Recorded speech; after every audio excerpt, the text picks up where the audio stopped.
Hello everyone, good morning. কেমন আছো তোমরা? আশা করছি সবাই খুব ভালো আছো। আমরাও বেশ ভালো আছি। আমি আলপনা, আমার নতুন আরও একটি ব্লগে তোমাদের সবাইকে জানাই অনেক অনেক স্বাগত আর অনেক অনেক ভালোবাসা। তো আজ হচ্ছে মঙ্গলবার। তো আমি বুধবার তোমাদের সঙ্গে কোনো ভিডিও শেয়ার করতে পারিনি। তো আজ মঙ্গলবার আর বুধবারের কিছুটা ভিডিও তোমাদের সঙ্গে আজকে বৃহস্পতিবার শেয়ার করছি। তো যাই হোক, এখন সময়টা হচ্ছে মঙ্গলবার, গণিতের সময় ওই সকাল 5টা 10 কি 15 হবে। আর ঘুম থেকে উঠে সকালের বাসি কাজকর্মগুলো শুরু করে দিয়েছি। সকালবেলা উঠে আগে বাসনগুলো বের করে ঘর দুয়ারগুলো ঝাঁটা দিয়ে নিচ্ছি, কারণ কি মেয়ে তো যাবে পরীক্ষা দিতে। আর বাসি ঘরে কাউকে বাড়ি থেকে বেরোতে নেই, এটাই বলে সংসারের জন্য শুভ আর কি। তো যাই হোক, এখন দেখো ঘর দুয়ার সব আগেই ঝাড় দিয়ে নিচ্ছি, আর এখন এই যে বাইকটা ঝাড় দিয়ে নিচ্ছি। তো তারপরে ভাবছি মেয়েকে তুলে দেবো, কারণ টাইমটাও হয়ে যাচ্ছে। তো একটু আগে তুলে দিলে ওর আবার না ঘুম ভাঙতে একটু বেশি সময় লাগে, মানে ঘুমাতেও যেমন সময় লাগে, সহজেই শুয়ে পড়ে যে ঘুমিয়ে পড়ে তা নয়, আবার ঘুম থেকে তুলতেও প্রচণ্ড সময় লাগে। আর সকালের দিকে এমনি তো উঠতেই চায় না। তো সেই জন্য একটু আগে ভাগে তুলে দিতে হবে, দিয়ে ব্রাশ করিয়ে তারপরে সকালের দিকে সেরকম বিশেষ কিছু খায় না, ছাতুটা খায়, নাহলে জল বিস্কুট খেয়ে যায়। তবে প্রায় দিনই ছাতুটাই খেয়ে যায়। তো তারপরে স্কুলে চলে যাবে, আর বেশিক্ষণের পরীক্ষা নয় তো এখন। তো যাই হোক, তারপর দেখলাম ঝাঁটপাট দিয়ে সময়টা হাতে আছে, তাই ভাবলাম বাসনগুলো মেজে নিই, তারপরে মেয়েকে তুলে নেব। এখনও কিন্তু জল আসেনি। তো এই যে আমার ড্রামে জল ভরা থাকে, সেই জল দিয়েই কিন্তু আমি সকালের কাজগুলো করে নিতে পারি। তা নাহলে জলের জন্য অপেক্ষা করতে হয় আর কি। তো যেদিন থেকে ড্রামটার ব্যবস্থা করছি, এটা আমার অনেকটা সুবিধা হয়েছে। তো এই কাজগুলো করে নিয়ে মেয়েকে তুলতে তুলতে তারপরে জল এসে যাবে, তখন ওকে রেডি করে দেবো। ততক্ষণে আমার যা জলের কাজ করে নেবে, তারপরে ও চলে গেলে আমি জলের বাকি কাজটা করে নেব। তো দেখো, বাসনগুলো এখন একটা একটা করে মেজে নিচ্ছি। আর কি বলো তো বন্ধুরা, সকাল থেকে আর কি মানে যে কোনো কাজ পরিষ্কার পরিপাটি করে করতে হয়, মানে পছন্দ করি করতে।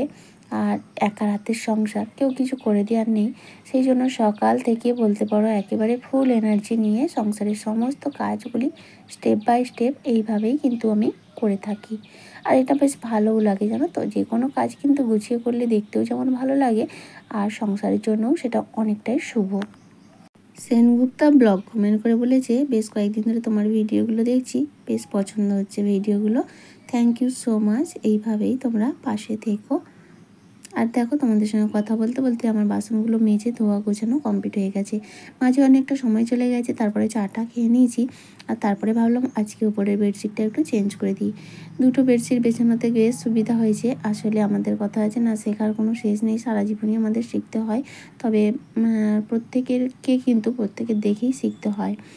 তো কেউ ভালোটা শেখে, আবার কেউ খারাপটা দেখে শেখে। তবে আমাদের মধ্যে অনেকের মধ্যে অনেক পজিটিভ গুণ থাকে, তো তাদের থেকে সেই গুণগুলো নেওয়া কিন্তু অনেকটাই ভালো।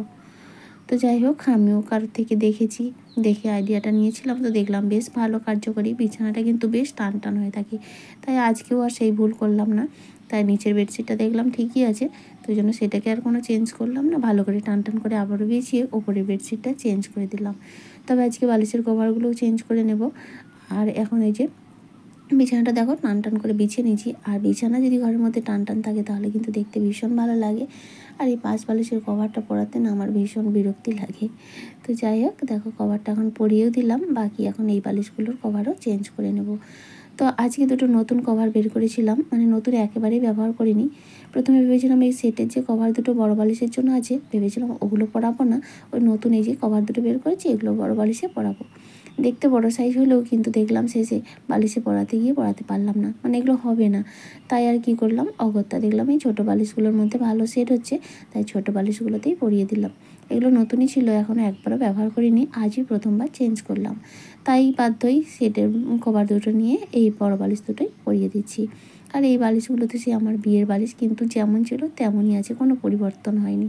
জিনিসগুলো খুবই ভালো ছিল, জানো তো। আসলে কথা আছে না, ভালো জিনিসের মূল্যটাও যেমন বেশি হয়, তেমন ভালো জিনিসটা অনেক দীর্ঘমেয়াদীও হয়। তো যাই হোক, যেহেতু বেডশিট চেঞ্জ করলাম, রোদ দেখেছো কীরকম, তাই একটু গরম জল করে নিলাম, যেহেতু সুতির বেডশিটগুলো তো। আর সুতির জিনিস একটু গরম জলে ভিজিয়ে রাখলে সুন্দর পরিষ্কার হয়। তো সেই জন্য একটু গরম জল দিয়ে সার্ফ দিয়ে বেডশিটগুলো ভিজিয়ে রাখবো, একটু পরে কিন্তু কাচবো। তো জল আসার জন্য ওয়েট করব না, একটু পরে অন্তত আধা ঘন্টা ভেজানো থাক, তাহলে যে ময়লাটা খুব সুন্দরভাবে ছেড়ে যাবে। আর এদিকে দেখলাম জলটা ভীষণ গরম হয়ে গেছে, তাই আবার একটু ঠান্ডা জল নিয়ে আসলাম, মানে হাত দিতেই পারছিলাম না।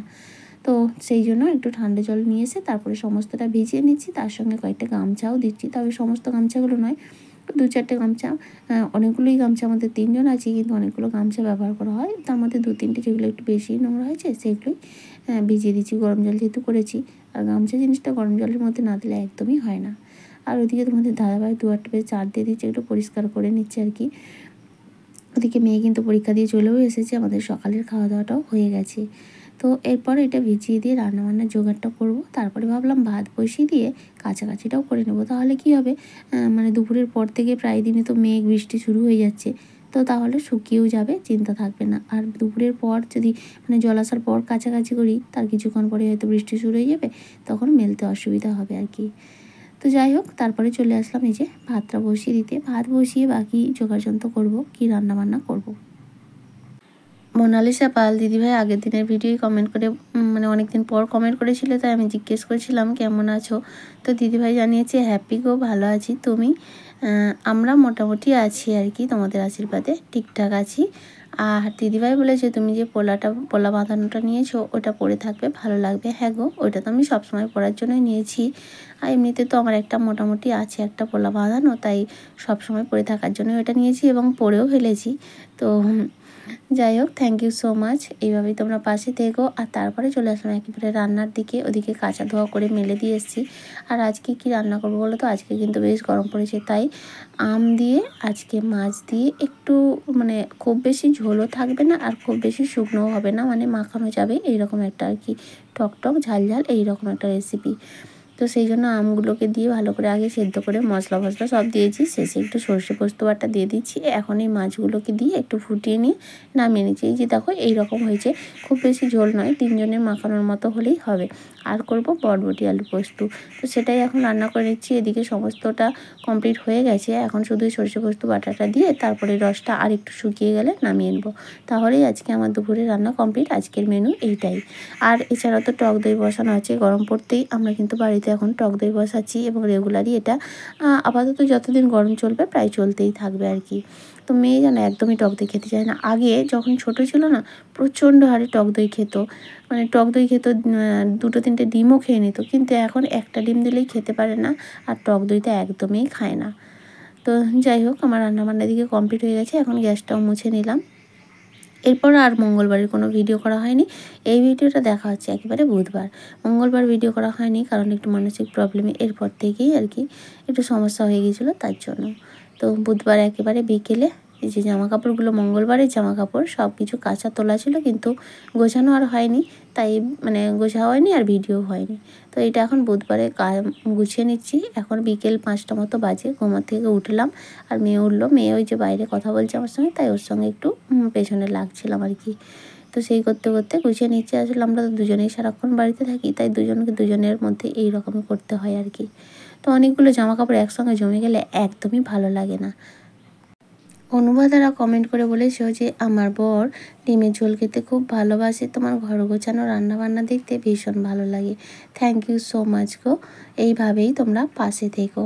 এছাড়াও যারা কমেন্ট করেছো তারা হলো ছোট্ট পরিবার, প্রিয়াঙ্কা ডেলি ব্লগস, আর রয়েছে রিঙ্কি ব্লগস, রয়েছে শর্মিষ্ঠা ছোট্ট পৃথিবী, রয়েছে মোনালিসা দাস ব্লগ এবং মাই ডলি বিশ্বাস। থ্যাংক ইউ সো মাচ তোমাদের সবাইকে।